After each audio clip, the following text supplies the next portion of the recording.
আসসালামু আলাইকুম ওয়া রাহমাতুল্লাহি ওয়া বারাকাতুহু। দেখুন, আজকে যে বিষয়টা নিয়ে আলাপ করব, বিষয়টা হলো যে কাফি। মিডিয়াতে অলরেডি তোলপাড় হয়ে গেছে কাফি যে কি ধরনের লোক, কত চালাক মানুষ, কত টেন্ডার মানুষ।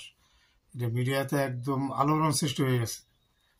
এই কাফি এই ছেলেটা যে এত দুর্দান্ত, সে কোনো সেলিব্রিটি লোক না, সে একজন ইউটিউব কন্টেন্ট ক্রিয়েটর।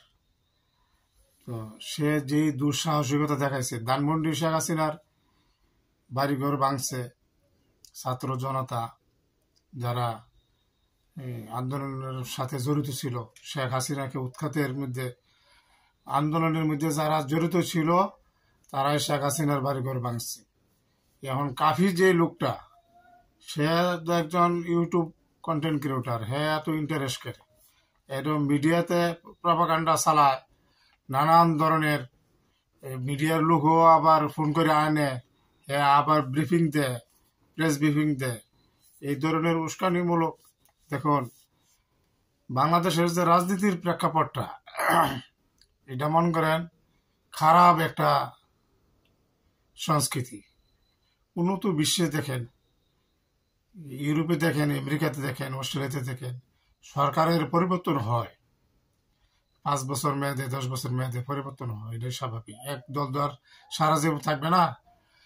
বাংলাদেশের প্রেক্ষাপটে একটু ভিন্ন ধরনের। এক দল সরকার থাকে, আরেক দলকে কিভাবে হয়রানি করব, কিভাবে জেলে ঢুকাইব, কিভাবে আত্মা বেরিয়ে ভাঙবো, কিভাবে নরম করে রাখবো, এই ধরনের চিন্তা ভাবনা। এটা তো আদর্শ রাজনীতি না, এটার নাম গণতন্ত্র না।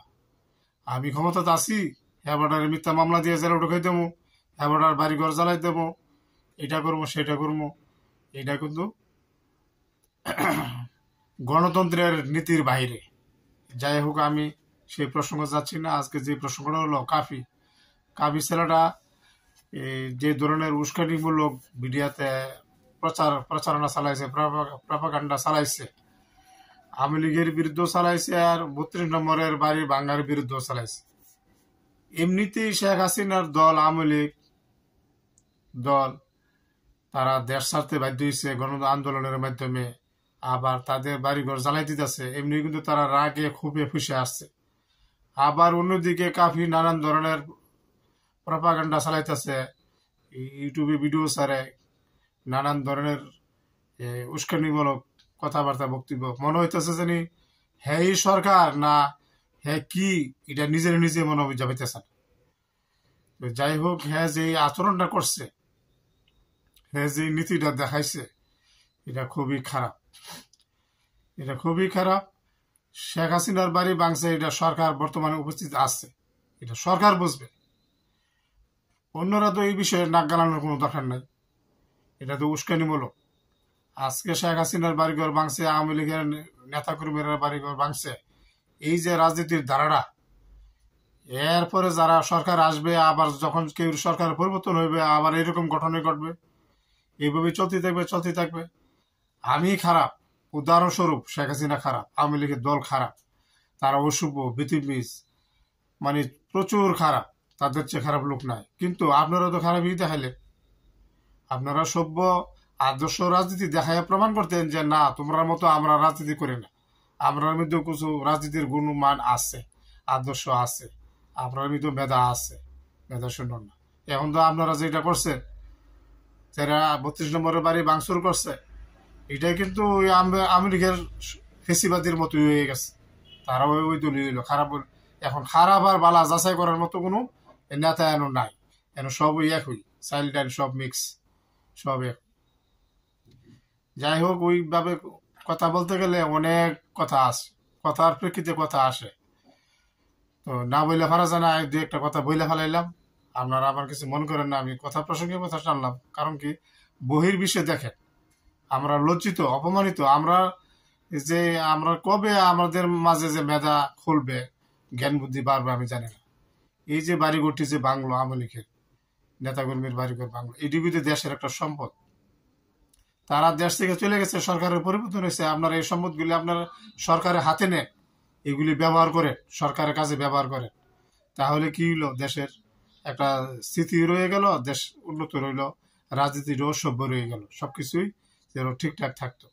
আপনারা যে ভেঙে ফেলাইলেন, তারা নিজের টাকা দিয়ে করুক, দুর্নীতি করুক, যেটি করুক, এটা তো একটা দেশের সম্পদ হয়ে গেছে, একটা স্থাপনা।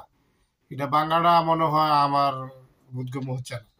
এটা আপনারা সরকারের আয়ত্তে নিয়ে যান, বাড়িগুলি সম্পদগুলি সরকারের আয়ত্তে নিয়ে গেলে সরকার এগুলি ব্যবহার করুক, দেশের কাজে আসুক। না, বাংলাটাই ভালো ছিল। যাই হোক, এটা সরকারই ভালো বুঝে, আমার চেয়ে আরো অনেক জ্ঞানীগুণী মানুষ আছে, ওনারা এটা সিদ্ধান্ত নিব। আমি শুধু জাস্ট আমার নিজের মতামতটা ব্যক্ত করলাম, আমার নিজের মতামতটা ব্যক্ত করলাম, তাতে আপনারা কিছু মনে করেন না। কাফি আবার কোনো এই যে 32 নম্বর ধানমন্ডি 32-এর আগুনের ব্যাপারে সরকার দেখবে। এখানে কাফি মিডিয়াতে এত ধরনের প্রপাগান্ডা প্রচারণা চালাইছে, এটা আসলে কাজটা ঠিক হয়েছে, এটা নিতান্তই ভুল করছে। একদিকে আওয়ামী লীগ এমনি ক্ষমতা হারা, দেশ ছাড়া পলাতক, তারা খুবই রাগে ফুসে আছে। আবার অন্যদিকে যেমন মনে করেন আগুন লেগে গেছে গা, আগুনের মধ্যে ঘি ডালা দিলে যেমন আগুন আর বাড়ে, হ্যাঁ কিন্তু এইরকম ভাবেই বাড়াইতে চাইছে। আর হ্যাঁ মনে করছে যে এই ধরনের প্রপাগান্ডা চালাইলে সরকার আমার আদর করব, সরকারের লোক আমি আন্দোলন করে সরকার হাসিনারে হটাইছি, আমার আদর করব, মনে করে যে আমারে মনে হয় যে সরকারের উপদেষ্টা বানাইব, এরকমই যেন হ্যাঁ মনে করছে, একটা চালাকি দেখাইছে আর কি। আচ্ছা, আর আগুনের মধ্যে ঘি ঢেলে দেওয়ার মতোই কাজ করছে। সে সরকারকে যে আলটিমেটাম দিচ্ছে, সরকারকে আলটিমেটাম দিল 7 দিনের মধ্যে তার বাড়ি বানায় দেওয়ার জন্য। সরকারকে কি দিছে? থ্রেট দিচ্ছে। এই কথাটা হ্যাঁ আলটিমেটাম বোঝা যাচ্ছে যে সরকারে হ্যাঁ থ্রেট দিচ্ছে। তো এই ধরনের আচরণ করলে এই যে আমাদের যে দেশের সমাজে দেশের নেতা, এত নেতা হয়ে গেলে সবাই যদি ঘরে ঘরে নেতা হয়ে থাকা, দেশ কন্ট্রোল করবে কিভাবে? প্রশাসন দেশটাকে সুন্দরভাবে পরিচালনা করবে কিভাবে? দেশের যদি একদম দায়িত্ব আছে, দায়িত্বশীল লোকেরই দেখবে ওরাই কি করবে না করবে। আর হ্যাঁ 7 দিনের জন্য আলটিমেটাম দেয়, 7 দিনের মধ্যে হ্যাঁ বাড়িঘর বানাই দিত। মনে করেন দেখছেন সরকারের উপরে মনে হয় যে কি মাল, এরকম ভাব দেখাইছে, কি যে পাওয়ারফুল নেতা। এই যে একটা শয়তানি ট্যান্ডলি একটা মন মানসিকতা, হ্যাঁ এটা কি মানুষের কিন্তু বোঝার বাকি নাই। হ্যাঁ যে একটা চালাকি, একটা কৌশল, বোঝার বাকি নাই। হ্যাঁ এটা প্রমাণ করতে চাইছে যে এই 5ই আগস্টের গণ অভ্যুত্থানের মাধ্যমে যে শেখ হাসিনা বিদায় হয়েছে, ওই দলে আমি নেতৃত্ব দিচ্ছি, কাজ করছি, বৈষম্য এই যে ছাত্র জনতা তাদের সাথে আমি ছিলাম, কাজ করছি, এই যে বুঝাইছে সরকার হন আমার আদর করব, সরকার আমাকে সহযোগিতা করব, এই ধরনের চিন্তা ভাবনা মানসিকভাবে ছিল মাথার মধ্যে, যার কারণে হ্যাঁ ওই ধরনের বক্তব্য দিচ্ছে। আচ্ছা যাই হোক, হ্যাঁ যে এত বড় সাহস কোথা থেকে পেল? হ্যাঁ মনে করছে সার্জিস আর নাহিদের মতো, সার্জিস ও নাহিদ তারা যে এখন বর্তমানে সরকারের উপদেষ্টা, আমি এই ধরনের আলটিমেটাম দিলে, এই ধরনের প্রপাগান্ডা চালাইলে সরকার আবার আদর করবো, মনে হয় যে আমার কোনো উপদেষ্টা বানাইব, এই ধরনের চিন্তা ভাবনা মনে হয় তার মাথার মধ্যে ছিল। যাই হোক, হ্যাঁ যে এই ধরনের চিন্তা ভাবনা করছে না, যা ঘটার ঘটে গেছে, যা হওয়ার হয়ে গেছে, আর নতুন করে মনে হয় আর এই ধরনের কিছু হবে বলে আমার মনে হয় না। এত মনে করে যে হঠাৎ করে ওই দেহে তারা মন্ত্রী হয়ে গেছে গা, আবার আমিও এরকম একটা চান্স লই, আর এই ধরনের একটা ফাট লইছি। তো চান্সটা লওয়ার জন্য একটা ফাট লইছি। সরকারের যে ঊর্ধ্বতন কর্মকর্তারা তারা ঠিকই বুঝতে পেরেছে, আর বোঝার পরেই তারা তাৎক্ষণিকভাবে একটা সিদ্ধান্ত নিয়েছে। আজকে দেখেন জেলখানার মেহমান হইয়া উনি আসছে। আর কতদিন জানি উনি জেলখানার মেহমান তাকে জানে নাই। তো ওনার মাধ্যমে কাফি যে ধরনের ঘটনা ঘটাইছে, এই ধরনের ঘটনা যেন আর কেউ না ঘটায়, এই ধরনের প্রপাগান্ডা আলোচনা যেন কেউ বাংলাদেশে না করে। তার মানে বাংলাদেশে যে একটা রাজনীতির সংস্কৃতি, এটার কোনো নির্দিষ্ট একটা ধারার মধ্যে থাকতেছে না, খারাপের দিকে যাইতেছে, উচ্ছৃঙ্খলের দিকে যাইতেছে। যার কারণে সভ্য রাজনীতি কবে তৈরি হবে, কবে আমাদের মাথায় শুভবুদ্ধির তৈরি হবে, আমরা নিজের সম্পত্তি নিজেরাই ভেঙে ফেলাই, নিজেই ধ্বংস করি, মানুষের সম্পদ তৈরি করে, আর আমরা রাজনীতি করি, আমরা সম্পদ আমরা নিজেরাই নষ্ট করি। এই ধরনের রাজনীতি দিয়া এই ধরনের মন মানসিকতার মানুষ যদি থাকে, তাহলে দেশের উন্নতি কিভাবে হইব?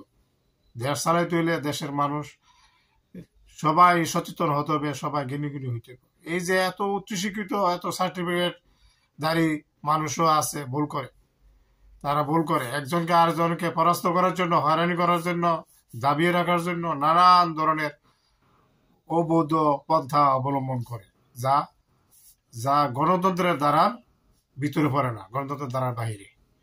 আচ্ছা, যাই হোক, কাফিরের চালাকি কিন্তু সরকার বুঝতে পেরেছে বলেই তাৎক্ষণিক সিদ্ধান্ত নিচ্ছে। আর এই জন্যই জেলখানায় মেহমান, এই জন্যই তাকে মেহমান বানিয়েছে। আচ্ছা, যাই হোক, আমি এতটুকুই বার্তা দিতে চাই, কাফির যেই কাজটা করেছে এটা ভুল করেছে, আবার সরকার যে তার ব্যাপারে সিদ্ধান্ত নিয়েছে ইমিডিয়েটলি, এটাও সঠিক করেছে। আর যদি এটা না করতো, তাহলে ভবিষ্যতে আরো তার মতো এরকম টেন্ডর আরো আছে, সান্দাবাজি, আবার এরকম নেতা সাজনের লেগে ফাঁক ফোকর খুঁজতো, আবার চেষ্টা করতো যদি, আবার যেভাবে আন্দোলনের মাধ্যমে তারা উপদেষ্টা হয়ে গেছে, নেতা হয়ে গেছে, মন্ত্রী হয়ে গেছে, আমি এই সুযোগটা লই, এই ধরনের চিন্তা ভাবনা যেন আরো কারো মাথায় না আসে। সবাই যেন একটা নিয়ন্ত্রণের বাইরে থাকে, সরকার যেন সবাইকে একটা নিয়ন্ত্রণ করে রাখতে পারে, দেশটাকে যেন সুন্দরভাবে পরিচালনা করতে পারে। আমি ধন্যবাদ জানাই প্রশাসনকে, কারণ এখন একটা উদাহরণস্বরূপ, উনি যদি সরকার ইমিডিয়েটলি ভাবে নিয়ন্ত্রণে না নিত আর জেলখানার মেহমান না বানাইতো, তা হের মতো কিন্তু আরো অনেক পাগল আছে এরকম প্রপাগান্ডা চালাইব, উস্কানিমূলক বক্তব্য দিব, নেতা সাজানোর লেগে নানান ধরনের অপচেষ্টা চালাইতো। যার কারণে সরকারকে আমি অনেক অনেক ধন্যবাদ জানাই। এই ধরনের কোনো দুষ্কৃতি মাইন্ডের, অসৎ চরিত্রের মাইন্ডের লোক যেন দেশের বিশৃঙ্খলা সৃষ্টি করতে না পারে। সবাই সজাগ থাকেন আর সবাই ভালো থাকেন। এই বলে আজকের মতো এখানে বিদায় নিলাম। আসসালামু আলাইকুম ওয়া রাহমাতুল্লাহি ওয়া বারাকাতুহু।